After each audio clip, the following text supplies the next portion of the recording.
the APKALLU and the CHAVUROT. The APKALLU and the CHAVUROT.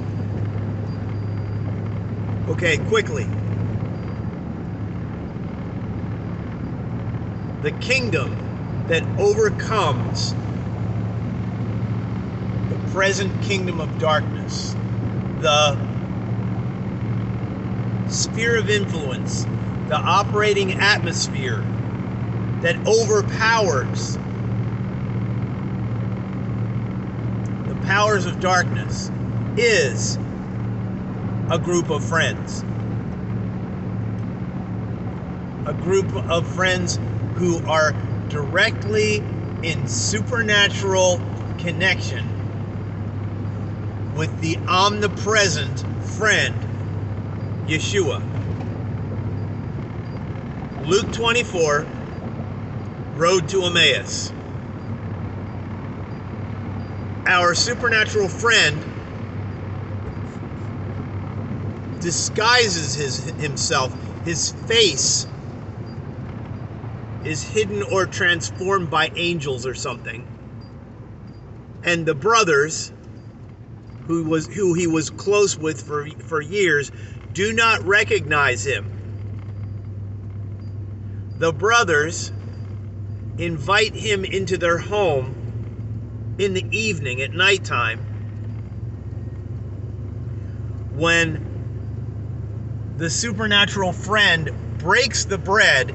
His identity is revealed. And the brothers are amazed. And they had been given a 2-hour presentation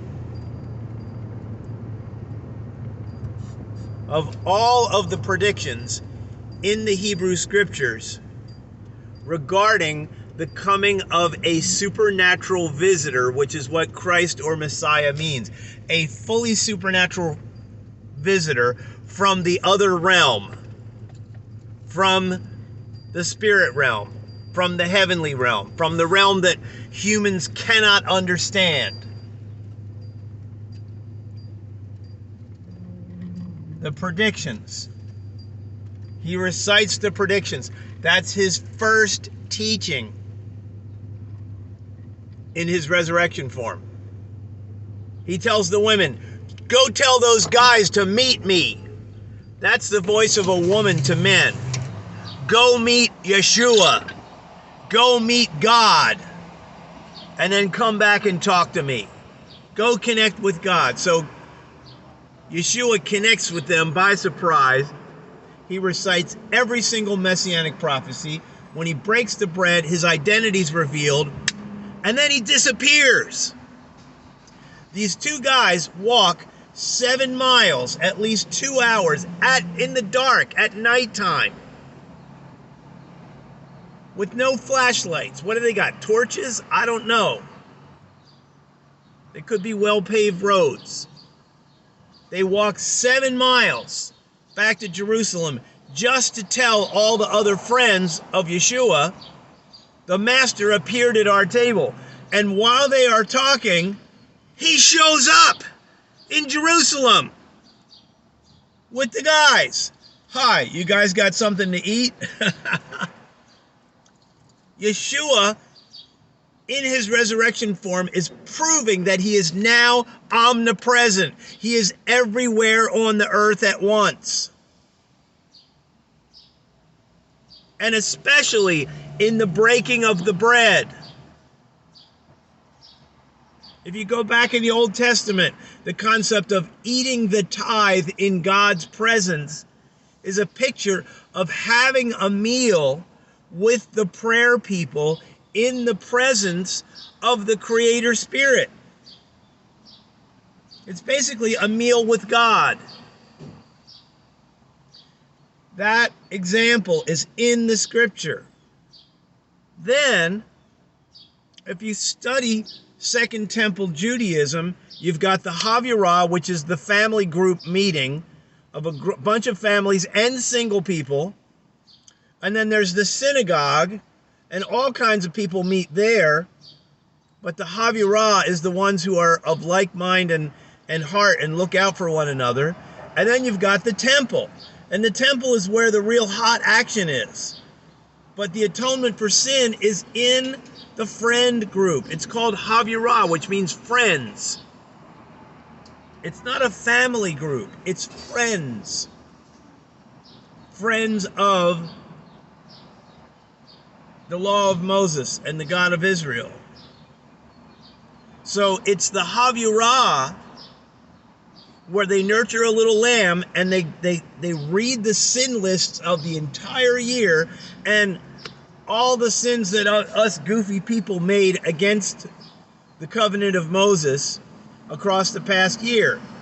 And that little cute little lamb is going to go to the temple and have its throat cut, and the sin lists are going to be held over the lamb's head, and that's going to be the atonement for the people. Where? Not all over the world, in the Havurah, in the group that meets in agreement with the stuff of Moses and are admitting their sins and their faults. Then Yeshua shifts everything to a friend group meeting. No synagogue, no temple, no tabernacle. Only a group of friends in a closed meeting, a private meeting. All these meetings in these big lecture halls, you cannot admit your faults. Yeshua says now, every time you come together, send the visitors away. After you've done your teaching time, send away the visitors. Only people that are willing to die like I died should be in the room. And basically, you cleanse your consciences. And you actually have been telling one another about the demons that are still in your life, that are still messing with you from time to time. They don't own you, but they don't leave. When you're stressed, when you're passionate, when you're chasing after pleasures, when you're lazy, when you've been confronted, those spirits know that your soul is shaky, and that spirit can cause you to basically not do the God thing and do the stupid thing or the lazy thing. That's how they work. They're always around you. Yeshua promises, after you are saved and connected with God, the demons get more powerful, more ganged up, and more crafty. These are beings of high intellect. They're smarter than humans. They are smarter than you. Nobody ever taught me this stuff. The more I learn, the more I'm amazed. The top point of the apostles' teaching is we are in a war against demons.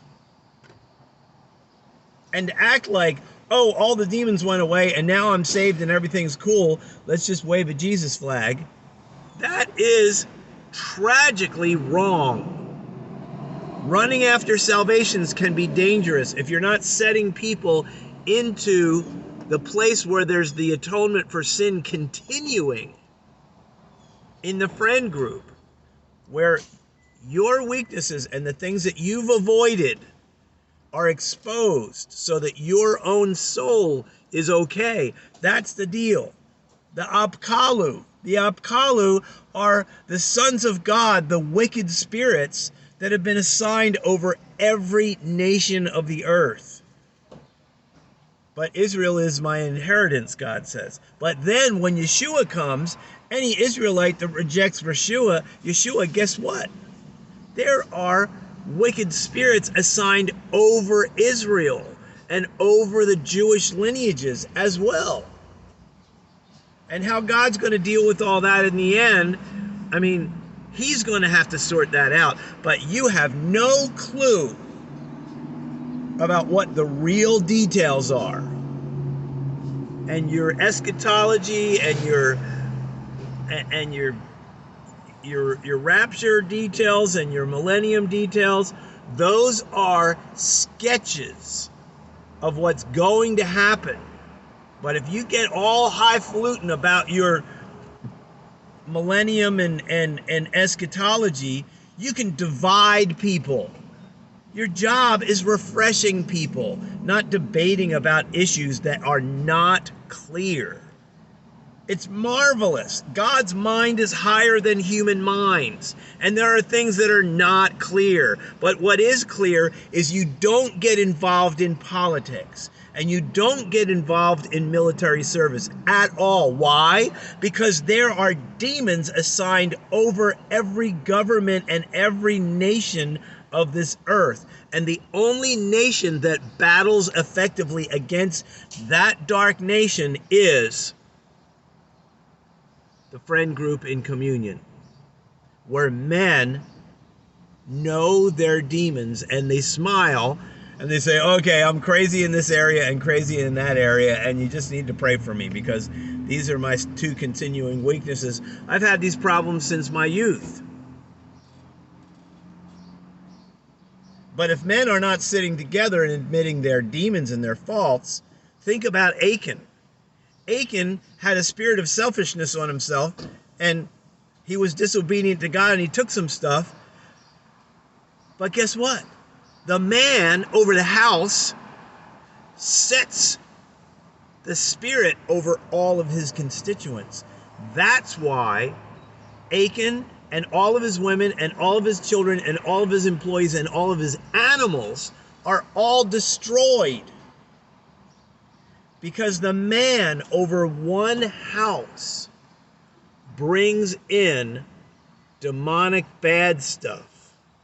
So if you're kicking back and making all these commentaries about the politician that you like and this and that, and so you've actually gotten caught up in the workings of the world, and you're supposed to be adopting children and raising them to be powerful friends of Christ and agents going out into this world, creating new little groups of friends in closed meetings. That's the answer. That's the answer to everything. Not make miracles and get people baptized. It is form Chavurot, and that's why I always emphasize Acts 14, verse 21 to 23. After preaching, they spent months and months and months with all the little private groups of peoples that they had formed together. They spent months coaching the people and asking God to reveal a pastor in the assembled neighborhood group, not hiring somebody in from somewhere else. That's a hired servants kind of thing. Ezekiel 34. The shepherds who don't love the sheep, they're just hired hands, they're just in it for the money. Beware. APKALLU, study APKALLU.